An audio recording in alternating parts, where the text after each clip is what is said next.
Hi everyone, Cynthia here, and welcome to our second Sunday school lesson for Lent. Last week we talked about treasures of the heart. You may have colored your picture and we talked about some of the special treasures you can gather up during the week and how they grow as you practice them. So I talked about the ways I care for my pet Annabelle as one of the treasures in my heart. This week, our lesson's all about curiosity. And we're going to start with a story from the Gospel of Luke. You may notice that my version of the Bible is slightly different than what's the version that's in your resource pack from Illustrated Ministry. It's because I use a translation called the International Children's Bible. I find it's more helpful in telling a story. It's got easier language, and sometimes I use it with adults, not just for Sunday school. So you can find a copy of that Bible online. If you go to Bible Hub is one location, I think bible.org. There's tons of free versions of the Bible online. So let's start with our story from Luke about Jesus when he's a boy. Every year, Jesus' parents went to Jerusalem for the Passover feast. When Jesus was 12 years old, they went to the feast as they always did. When the feast days were over, they went home. The boy Jesus stayed behind in Jerusalem, but his parents did not know it. Joseph and Mary traveled for a whole day. They thought that Jesus was with them in the group. Then they began to look for him among their family and friends, but they couldn't find him. So they went back to Jerusalem to look for him there. After 3 days, they found him. Jesus was sitting in the temple with the religious teachers, listening to them and asking them questions. All who heard him were amazed at his understanding and wise answers. When Jesus' parents saw him, they were amazed. His mother said to him, "Son, why did you do this to us? Your father and I were really worried about you. We've been looking for you." Jesus asked, "Why did you have to look for me? You should have known that I must be where my Father's work is." But they did not understand the meaning of what he said. Jesus went with them to Nazareth and obeyed them. His mother was still thinking about all that had happened. Jesus continued to learn more and more and to grow physically. People liked him, and he pleased God. So this story is about how when Jesus was 12 years old, he was traveling with his parents. But they became separated after the Passover festival. The Passover festival was a huge religious festival for the Jewish people. It's when they remembered how God delivered them from slavery in Egypt. And so everyone would travel to Jerusalem from all over Israel to go to celebrate the Passover. So this was like a big deal. So they become separated after the Passover festival, and Jesus' parents searched for him for several days. And they were so worried and anxious because they loved their son. He was their treasure. When Mary and Joseph finally found Jesus, he was sitting in the temple talking to the teachers and asking them questions. Mary was probably really frustrated when she asked, "Why have you treated us like this?" She wanted Jesus to be safe always. And Jesus, well, he treasured his parents. But Jesus also had another treasure. He liked to be in the temple talking about God. He called God his Father. Of course, we know Jesus would spend his whole life talking about God and teaching others about God's love. But his parents, Mary and Joseph, they didn't really understand this at the time. Sometimes parents and children don't understand each other's treasures, and that's okay. It happens a lot. But Jesus and his parents figured it out together. Jesus followed their directions and went home to Nazareth with them. And Mary took Jesus' thoughts very seriously, even though she didn't understand them. That's what we do for each other when we love each other. We take each other seriously, even if we don't understand or even sometimes agree with each other.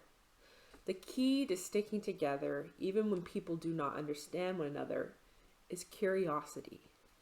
Curiosity helps us to remain open to each other, continue learning about each other, and respect each other.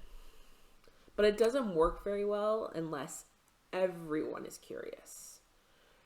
Grown-ups have to start because they're older with more experience.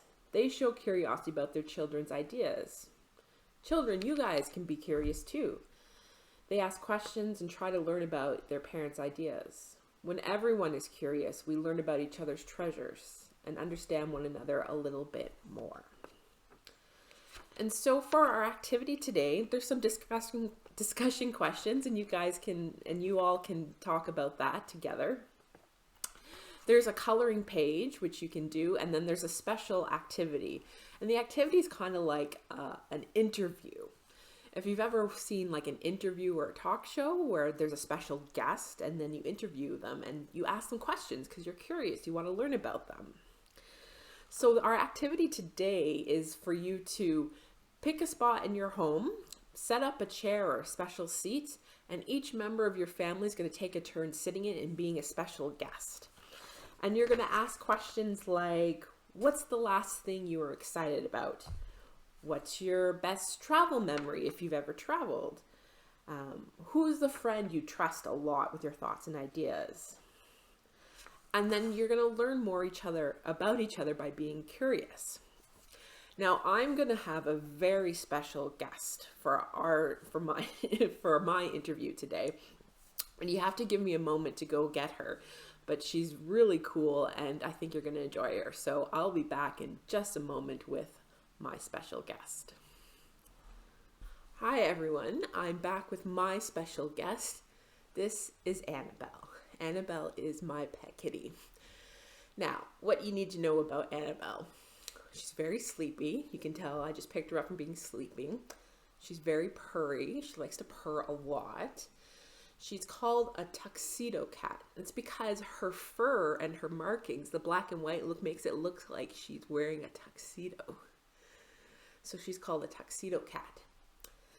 Now, Annabelle was born in 2009, so that makes her she'll be 12 in September. And I haven't always had Annabelle. I actually adopted her. I adopted her when she was about 4 years old.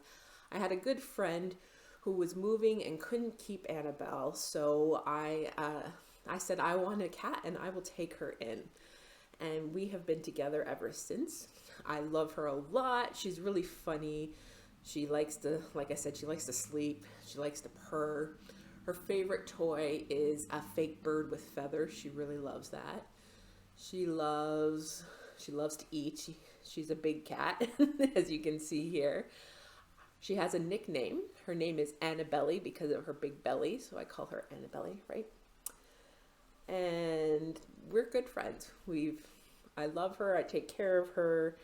She likes sleeping on the bed. She likes sleeping in her own little, she has her own personal little bed next to the window, which is one of her favorite spots to sleep. So this is my special guest, Annabelle. I hope you enjoyed meeting her. And I'm going to go put her back to where she likes to sleep. She's, like I said, she's about 12, so she's getting old and she's starting to fuss. She wants to leave. And I'm going to put her away and then I'll be back as we close our lesson with a prayer.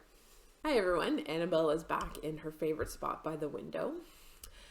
And just a reminder to always be curious. I hope you learn something from each other in doing your interviews. And before we go, I'm going to share a little prayer and we're going to light a candle. You're welcome to light a candle at home if you have one, or if you have a battery operated one, you can turn it on. And always remember to be safe and get someone to help, an adult to help if you're not sure about how to light a candle. Oh, I broke my first match. Something always goes wrong when I try to light a candle. Let's try this again. So I've got my candle here. Now, pro tip here, tilt your candle and not your flame.